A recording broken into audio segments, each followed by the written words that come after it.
अस्सलाम वालेकुम जी, मेरा नाम वारिस शाहरुख है। Welcome to the second episode of Cric Whisper. और हम आज जीत गए। पाकिस्तान का मुकाबला बांग्लादेश से लाहौर के कज़ाफ़ी स्टेडियम में था।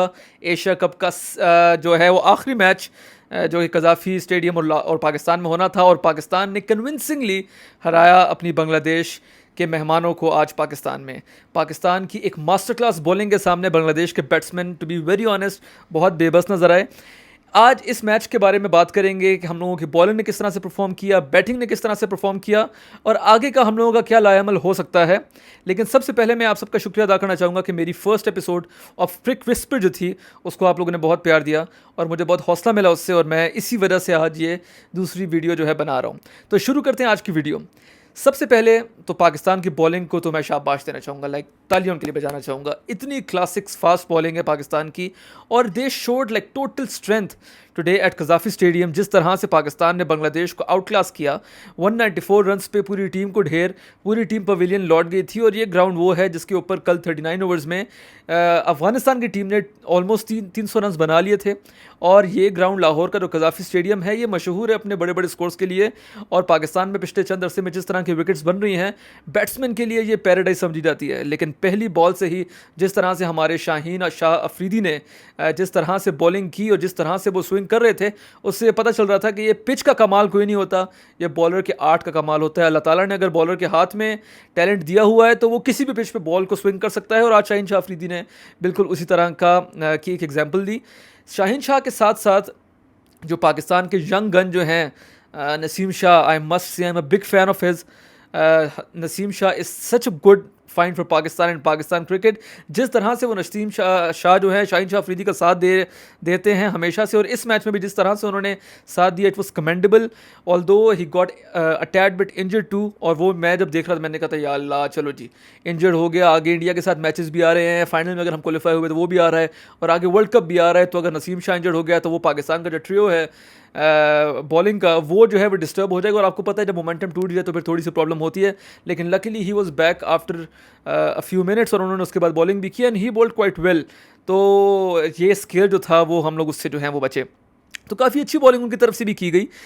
साथ ही साथ जो है जब हारिस रऊफ़ ने आज कमाल दिखाया, ही गॉट 4 विकेट्स। माशाल्लाह से क्या बॉलर है हमारा, प्रॉपर स्पीड के ऊपर एक कंसिस्टेंटली 145-146 की एवरेज के ऊपर वो बॉल करवाते हैं, और उनकी जो बॉलिंग है वो 150 भी क्रॉस करती है। And he is the one. मैं ये इनके बारे में कहना चाहूँगा कि हम लोग नसीम शाह और शाहीन शाह अफरीदी की बात करते हैं, लेकिन साइलेंटली जो हारिस रऊफ़ अपना रोल प्ले करते हैं, इट्स कमेंडेबल। ये किसी को भूलना नहीं चाहिए। प्रॉपर किस्म की जो हम लोगों की जो फास्ट बॉलिंग जो हम लोग एक ज़माने में हम लोग देखते थे, शोएब अख्तर, वकार यूनुस और वसीम अकरम की सूरत में, आज ये ट्रियो हम लोगों को मिला है। तो प्रॉपर हम लोगों ने फिर से इस मैच के स्टार्ट से अगर बात करें तो उन्होंने अटैक किया और 66 पे 4 आउट हो चुके थे। लेकिन उसके बाद जो एक्सपीरियंस प्लेयर थे बांग्लादेश के, जिसमें शकीबुल हसन और मुशफ़िकुर रहीम है, उन्होंने अपना वो जो है अपना गेम प्ले दिखाया, और उन्होंने बताया कि हम लोगों का एक्सपीरियंस जो है वो कितना ज़्यादा है। तो वो अपनी टीम को थोड़ा बहुत आगे लेके गए, और ऑलमोस्ट 130 से 140 के बीच में उन्होंने अपनी टीम को टोटल को पहुँचाया। यहाँ पे मैं ये बात करना चाहूँगा कि देखिए, हम लोगों ने ये बात तो पिछले मैच में भी, जो इंडिया का मैच जो वॉश आउट हो गया था, उसमें भी कहा था कि 10 विकेटें जो है हमारी फास्ट बॉलिंग ने ली हैं, लेकिन हमारे स्पिनर्स जो हैं वो उस मैच में भी परफॉर्म नहीं कर सके। आज के मैच में भी although Shadab Khan bowled really well, लेकिन उन्होंने सिर्फ 1 विकेट ली। और आप ये देखेंगे Bangladesh as compared to India और अदर साइड्स इतनी स्ट्रॉन्ग उनकी बैटिंग लाइनअप नहीं है, तो वो एक फेयरली ऑर्डिनरी साइड के सामने उन्होंने अच्छी बॉलिंग की, लेकिन विकेट वो सिर्फ 1 ली। और पिछले मैच में 10, और इस मैच में 9 विकेट पाकिस्तानी फास्ट बॉलर्स ने ली। तो ये मेरे नज़दीक एक कंसर्न है, और हम लोगों ने अभी तक अपने वर्ल्ड कप का स्क्वाड अनाउंस नहीं किया। तो हम लोगों के सर्किट में हम लोगों को इस तरह के किसी बॉलर के पे नज़र डालनी चाहिए जो कि एक प्रॉपर स्पिन भी करवा सके। नवाज़ जो है उनको इस मैच में बिठाया गया था, और फ़हीम अशरफ उनकी जगह पे आए, और उन्होंने काफ़ी अच्छी बॉलिंग की। तो स्पिनर्स ने फिर से थोड़ा सा लेट डाउन किया पाकिस्तान को। लेकिन फिर जब फास्ट बॉलर्स का इंक्लूजन हुआ तो उसके बाद बांग्लादेश की टीम जो थी वो 194 पे ऑल आउट हो गई, जो कि एक्सपेक्टेड था कि पाकिस्तान के फास्ट बॉलिंग के सामने बांग्लादेश की टीम का खड़ा होना काफ़ी मुश्किल था। फिर हमारी बैटिंग शुरू हुई, तो हमेशा की तरह जो है हम लोगों को obviously we are a bit sceptical कि अपनी बैटिंग जितना भी अच्छा परफॉर्म कर ले, हम लोग को ये लगता है कि बैटिंग हमारी वीक साइड होगी। लेकिन हमारी बैटिंग जो है उसने, हमारे ओपनर्स ने जब स्टार्ट लिया, उसके बाद फ़खर जमान जो है वो जल्दी आउट हो गए। और ये अलार्मिंग हम सब के लिए सिचुएशन है कि फ़खर जमान स्टार्ट तो ले रहे हैं, लेकिन वो अपनी विकेट को है वो 20-25 करके गवा देते हैं, 30s करके गवा देते हैं। जबकि हैरानी की बात यह है कि जब आप 30s कर लेते हैं तो आप सेट हो जाते हैं, तो फिर आपके लिए बड़ा स्कोर करना आसान होता है।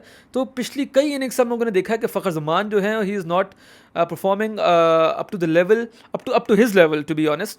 वो जिस तरह का उनका लेवल है, जिस दिन वो चलते हैं, लेकिन वो परफॉर्म नहीं कर सक रहे। तो उनकी रैंकिंग भी आज जो है वो 7th पे आ गए हैं आईसीसी रैंकिंग्स में।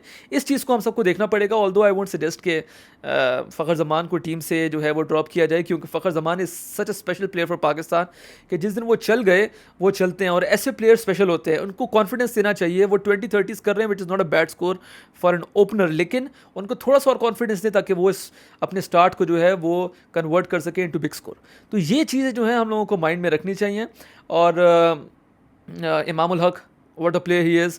आज उन्होंने अच्छा खेला, उन्होंने although he couldn't score his century, लेकिन उनका इंटेंट जो है वो आज शो हो रहा था और उन्होंने काफ़ी अच्छी बैटिंग की। स्कोर 43। उनके साथ साथ मोहम्मद रिजवान ने भी उनका अच्छा जो है वो साथ दिया। Babar Azam couldn't perform well, वो आज अच्छी बैटिंग नहीं कर सके, लेकिन उनके बारे में मैं कुछ कहना नहीं चाहता क्योंकि he is a world class player, और इस तरह कभी कभी हो जाता है और उनके दिन पे जो है वो बहुत अच्छा परफॉर्म कर सकते हैं, और उन्होंने पास में शो भी किया। तो पाकिस्तानी टीम जो है वो अच्छा उन्होंने नेट रन रेट को भी माइंड में रखते हुए टारगेट चेस कर लिया। तो एक अच्छा हम लोगों का मैच था। Obviously it's Pakistan is a world number 1 rank team, तो ऑब्वियसली वो सामने वाले के ऊपर एक साइकोलॉजिकल इफेक्ट भी होता है सामने वाली टीम के ऊपर, और पाकिस्तान की अपने होम पे परफॉर्मेंस हमेशा से अच्छी रही है, तो वो आज अच्छा परफॉर्म उन्होंने किया। एक बात मैं ज़रूर करना चाहूँगा कि हमारा पीसीबी जो है वो हमेशा हम लोग एसीसी की मीटिंग्स में, आईसीसी की मीटिंग्स में ये बात करते हैं कि यार हम लोगों को मैचेस दें, हम लोगों ने एशिया का पूरा शिफ्ट करवाना है, लेकिन जब जब पाकिस्तान में मैचेस होते हैं कुछ ना कुछ हमारे साथ हो जाता है। कभी कोई साउंड का इशू आ जाता है। अभी हम लोगों ने देखा कि फ्लड लाइट्स बंद हो गई। यार ये मैं पूछना चाहता हूँ अपने पीसीबी वालों से कि यार पाकिस्तान में ऐसा क्यों होता है? दुनिया में मैंने कहीं नहीं देखा कि फ्लड लाइट्स जो है वो बंद हो गई हो, लेकिन पाकिस्तान में जब देखो, आप पिछले 3-4 साल में उठा लें तो 4-5-6 ऐसे मैचेस होंगे जिसमें पाकिस्तान की फ्लड लाइट जो है वो पाकिस्तान के ग्राउंड की फ्लड लाइट्स बंद हो जाती हैं, और उससे देखिए बहुत ज़्यादा एक नेगेटिव इंपैक्ट जाता है। भाइयों, आप लोग जो पीसीबी के करता धरता हैं, खुदारा चेक भी कर सकते हैं। आप लोग देख सकते हैं कि यार मैच से पहले हम लोगों ने पूरी तरीके से चेकिंग करनी है, तो ये क्यों आप लोग जो है बिल्कुल पूरी दुनिया के सामने अपना मजाक उड़वाते हैं? Pakistan cricket team is playing so well, लेकिन इस तरह की चीज़ों से उनकी परफॉर्मेंस जो है वो साइड पे हो जाती है, सेकेंडरी हो जाती है, और जो इस तरह की जो हरकतें हैं वो ऊपर आ जाती हैं। लिहाजा इस चीज़ का ख्याल रखा करें।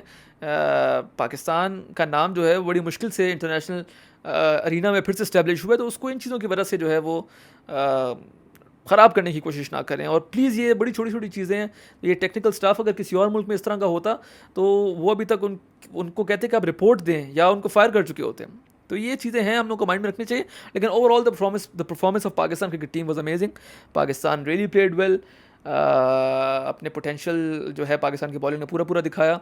कुछ चीज़ें हम लोग अगर उसको ठीक कर लें तो Pakistan can win this Asia Cup. और पाकिस्तान में आपको भी से बता रहा हूँ, Pakistan will be a contender to win the World Cup in India, क्योंकि पाकिस्तान की टीम के पास इतनी क्वालिटी है, और ये पूरी दुनिया को अंदाज़ा इस चीज़ का हो चुका है। तो अगला मैच हम लोग का 10th को है अगेंस्ट इंडिया, और इंडियन ओपनर्स जो हैं वो वाकिफ़ ही हैं पाकिस्तान की बॉलिंग से, और उनको पता है कि पाकिस्तान की बॉलिंग की क्वालिटी क्या है। भले ही सोशल मीडिया पे जो मर्ज़ी कहते रहें, लेकिन पता है पाकिस्तान की बॉलिंग की वैल्यू का। और एक मैं बात करना चाहूँगा, गौतम गंभीर साहब ने जो है वो अपनी मिडिल फिंगर दिखाई क्राउड को जाते हुए जब वो विराट कोहली का नारा लगा रहे थे। तो ऑब्वियसली इन लोगों के थोड़े अपने मसले तो हैं। गंभीर साहब जो हैं वो काफ़ी दफ़ा उनके लड़ाई झगड़े भी हुए हैं विराट कोहली से, और आई डोंट नो उनका क्या है। उन्होंने आगे कह दिया कि जी वो एंटी पाकिस्तान जो है वो नारे लग रहे थे, तो इसलिए मैंने अपने मुल्क को डिफेंड करने के लिए किया। एंटी इंडिया नारे लग रहे थे, तो मैंने अपने मुल्क को डिफेंड करने के लिए किया। लेकिन मैं मानता हूँ पाकिस्तानी इस तरह की हरकतें करते हैं, इंडियंस भी करते हैं, पाकिस्तानी भी करते हैं, लेकिन वो वीडियो मैंने देखी उसमें कोई एंटी इंडिया स्लोगन नहीं था। उसमें वो विराट कोहली के लिए वो कर रहे थे जो क्राउड था, और गंभीर साहब जो है वो इस तरह की उंगली दिखा के गए, which is in my opinion अजीब सा था। He being one of the greatest openers, मैं तो उनको मानूंगा, he was a very good batsman, लेकिन उनका कैरेक्टर हमेशा से बड़ा शेडी किस्म का रहा है, तो वो इस चीज़ पे उनको ध्यान रखना चाहिए। बाकी इंशाल्लाह 10th को मुलाकात होगी। आफ्टर द मैच पाकिस्तान इंशाल्लाह जीतेगा। I hope Pakistan will win. और कोलंबो में मैचेस हो रहे हैं सारे के सारे फिर से। इंडियन क्रिकेट बोर्ड की ईगो जो है ना वो पता नहीं आसमान पे है। पाकिस्तान क्रिकेट बोर्ड के चेयरमैन ने कहा कि आप मैचेस जो हैं यहाँ शिफ्ट कर लें। पाकिस्तान में, चले समझ पड़ती है पाकिस्तान में नहीं कर सकते, आप लोगों का एक पॉलिटिकल पीछे से प्रेशर आप लोगों के ऊपर होता है, लेकिन आप श्रीलंका में कहीं और शिफ्ट कर लें, हम्बन टोटा शिफ्ट कर लें, इतना वो ग्राउंड है, लेकिन आप लोगों के प्लेयर्स को जो फैसिलिटीज़ चाहिए, ये चाहिए, आप लोग ईगो में इतना आगे चले गए हैं कि ना आप लोग गेम का ख्याल रख रहे हैं, ना आप लोग जो है वो प्लेयर्स का ख्याल रख रहे हैं, ना आप लोग लोगों के सेंटिमेंट्स का ख्याल रख रहे हैं, और सबसे बड़ी बात जो ब्रॉडकास्टर इसमें इन्वॉल्व, इतना पैसा उसने लगाया हुआ है, ना आप लोग उसका ख्याल रख रहे हैं। तो मुझे ये समझ नहीं आ रही कि ब्रॉडकास्टर्स चुप क्यों हैं। तो ईगो के चक्कर में आप लोग जो है मैचेस नहीं शिफ्ट कर रहे हो, और आप लोगों ने कहा हम कोलंबो में ही करेंगे।